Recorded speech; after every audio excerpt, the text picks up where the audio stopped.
गुणसन्धिः। प्रियाः छात्राः, अद्य वयं संस्कृतस्य कक्षायां गुणसन्धिविषये पठिष्यामः। प्रथमम् अधिगमस्य प्रतिफलानि पश्यामः। Learning outcomes. छात्र नियमानुसार 2 शब्दों में संधि करके लिख सकेंगे। संधियुक्त पद का सार्थक संधि विच्छेद बता सकेंगे। तो आज की इस वीडियो को देखकर ये दोनों चीज़ें आप कर सकेंगे। आप संधि भी करेंगे और संधि विच्छेद भी उसका लिख सकेंगे। पूर्व पठित, जो आप पहले से जानते हैं या आपके लिए जानना आवश्यक है। 2 वर्णों के मिलने से होने वाले परिवर्तन को संधि कहा जाता है। और जब भी कोई 2 वर्ण, 2 अक्षर इतने समीप आते हैं कि बोलते समय मुख में उनकी ध्वनियों में कोई परिवर्तन होता है तो वो संधि होती है। तो संधि आप पहले पढ़ चुके हैं और दीर्घ संधि भी आप पहले पढ़ चुके हैं। दीर्घ संधि क्या थी बच्चों, एक बार याद दिलाती हूँ। ह्रस्व या दीर्घ यानी छोटे या बड़े अ, ई, उ या री के बाद समान स्वर आने पर दोनों के स्थान पर दीर्घ स्वर यानी बड़ा स्वर हो जाता है। जैसे आपने पढ़ा हुआ है हिमालय, हिम प्लस आलय हिमालयः, हरि प्लस ईशः हरीशः।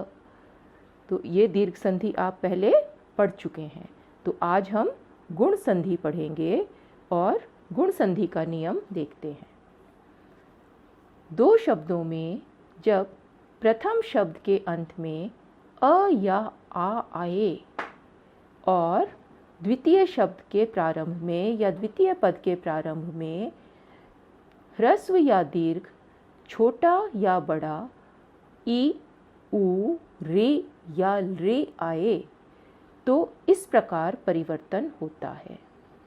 देखो, शुरू में ह्रस्व या दीर्घ यानी छोटा या बड़ा अ आए किसी शब्द के अंत में, और दूसरे शब्द के प्रारंभ में चाहे छोटी या बड़ी ई हो या छोटा या बड़ा उ हो या री हो या री हो, तो परिवर्तन कैसे हो रहा है? अ और ई मिलकर ए बनते हैं। छोटे या बड़े आ या ई से कोई फर्क नहीं पड़ता, मिलकर ए ही बनेंगे। आ और उ मिलकर ओ बनते हैं। अ या आ प्लस रे मिलकर अर बनते हैं और अ या आ के साथ रे मिलकर अल बनते हैं। तो ये परिवर्तन देखें किस प्रकार होता है। आओ देखें।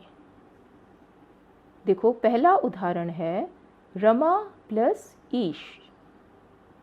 रमा, पहले शब्द के अंत में बड़े आ की मात्रा लगी है, अर्थात इसके अंत में बड़ा आ है, और दूसरे शब्द के प्रारंभ में बड़ी ई दिखाई दे रही है। तो सेकंड स्टेप देखो, रमा में से बड़ा आ अलग किया तो म हलंत रह गया। बच्चों, जब भी कभी स्वर अलग करा जाता है तो जिस व्यंजन वर्ण में वो स्वर जुड़ा होता है वो हलंत रह जाता है। संस्कृत वर्णमाला में सभी व्यंजन वर्ण हलंत होते हैं। तो रम प्लस आ, ईश में से ई ले लिया और श अलग कर दिया। अब देखो, आ प्लस ई, ये गुण संधि की कंडीशन हो गई। बड़े आ के बाद ई आ रहा है। तो अगले स्टेप में देखें, रम वैसा ही है, आ प्लस ई मिलकर ए बन गए और आगे श था। अब इसे मिलाएं, इसका संयोजन करें तो रम मम हलंत था, उसमें ए जोड़ा गया तो म में ए की मात्रा आ गई और श आगे आकर इस शब्द में जुड़ गया तो शब्द बना रमेश। इसी प्रकार देखें, हित प्लस उपदेश। हित, हित माने भला, भला करने वाला उपदेश, जिससे किसी का भला हो वह हित उपदेश। तो हित में त में से छोटा अ अलग हुआ। बच्चों, त में छोटा अ नहीं दिखाई देता हो तो याद करें कि संस्कृत में जैसे अभी मैंने आपको याद दिलाया कि सभी व्यंजन वर्ण हलंत होते हैं, तो जब उसमें कोई स्वर जुड़ता है तो वो अक्षर पूरा हो जाता है और उस स्वर की मात्रा लग जाती है। तो अगर त पूरा दिख रहा है बिना हलंत के हित में, तो उसका अर्थ है कि इसमें छोटा अ जुड़ा हुआ है, क्योंकि छोटे अ की कोई मात्रा नहीं होती, इसलिए वो मात्रा दिखाई नहीं देती। तो हित प्लस अ प्लस उपदेश में से ऊ लिया, ऊ प्लस आगे शेष यानी बाकी शब्द रह गया। तो थर्ड स्टेप देखो, हित प्लस अ और ऊ मिलकर ओ हो गए। यही हमने अभी पिछले गुण संधि के नियम में देखा था कि अ प्लस ऊ मिलकर ओ हो जाते हैं। एक बार फिर दिखा दूं आपको, देखो, अ प्लस ई ए, आ प्लस ऊ ओ, आ प्लस री अर और अ या आ प्लस री अल। छोटे या बड़े अ आ या बाकी स्वरों से कोई यहाँ फर्क नहीं पड़ रहा। तो हित त हलंत प्लस ओ प्लस पदेश। अब हित का त हलंत है, उसके आगे ओ आ रहा है, तो त और ओ आपस में मिल जाएंगे और त में ओ की मात्रा लग जाएगी। तो बना शब्द हितोपदेश। ऊपर देखें, देव प्लस ऋषि। देव, अब यहाँ भी कोई मात्रा नहीं, इसका मतलब इसमें छोटा अ है, तो देव में से छोटा अ अलग किया और ऋषि का री लिया। फिर व हलंत हो गया देव में से, तो अब अ प्लस री ये मिलकर अर बन गए। तो देव प्लस अर प्लस शी। अब व हलंत में अर का अ मिला तो वह फिर पहले की तरह पूरा हो गया। तो अब बचा र, अर का र बचा। अब आधा र तो लिखा नहीं जाता, तो र आगे आने वाले शी के ऊपर चला गया, तो शब्द बना देवर्षि। अब इसी प्रकार और देखें, तव प्लस लृकारः। तव, तव में से अ निकला, व हलंत, और लृकारः में से लृ आया।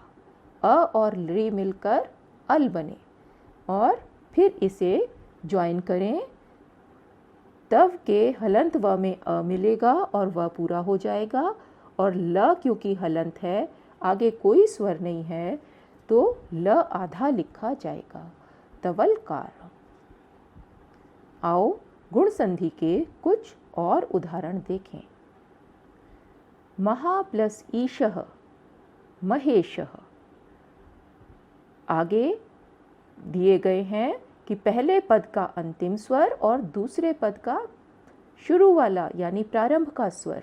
महा में बड़ा आ था और ईश में बड़ी ई थी, दोनों मिलकर ए हो गए और शब्द बना महेश। महा प्लस इंद्रः महेंद्रः। आ प्लस ई ए। सुर प्लस इंद्रः सुरेंद्रः। आगे आप देख सकते हैं कि किस प्रकार वर्णों के मिलने से परिवर्तन हुआ है। परम प्लस ईश्वरः परमेश्वरः। महा प्लस ईश्वरः महेश्वरः। यथा प्लस इच्छम यथेच्छम। यथा माने जैसे और इच्छम माने इच्छा हो, इच्छा के अनुसार, यथेच्छम। लता प्लस इव लतेव। ता में आ था और इव में ई, तो आ और ई मिलकर ए हो गए और बना शब्द लतेव। छाया प्लस इव छायेव। वृक्ष प्लस उपरी, अब अ प्लस ऊ मिलकर ओ बनने हैं, तो वृक्षोपरी। जल प्लस उर्मी, उर्मी का मतलब लहर, जल की लहर, जलोर्मी ही। उर्मी में बड़ा ऊ था और जल में छोटा अ, तो अ प्लस ऊ मिलकर ओ हो गए। कुछ और उदाहरण देखो। महा प्लस उदयः महोदय। भाग्य प्लस उदय भाग्योदय। नर प्लस उत्तमः नरोत्तम। महा प्लस उत्सवः महोत्सवः। देखो आ और ऊ मिलकर ओ बनते जा रहे हैं, चाहे छोटा अ है या बड़ा आ, है ना, छोटा ऊ था या बड़ा ओ, मिलकर दोनों के ओ ही बनेगा। औ नहीं बनेगा।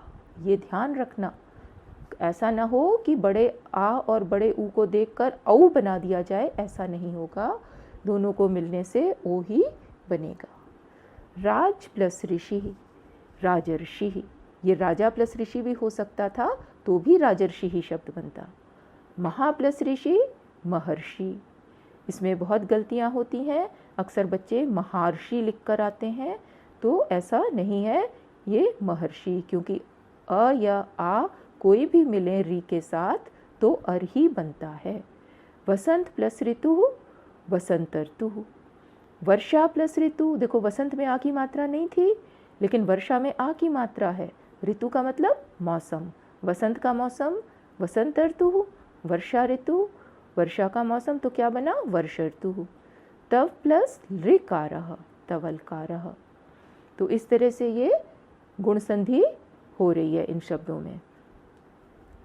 अब कुछ संधि विच्छेद देखते हैं।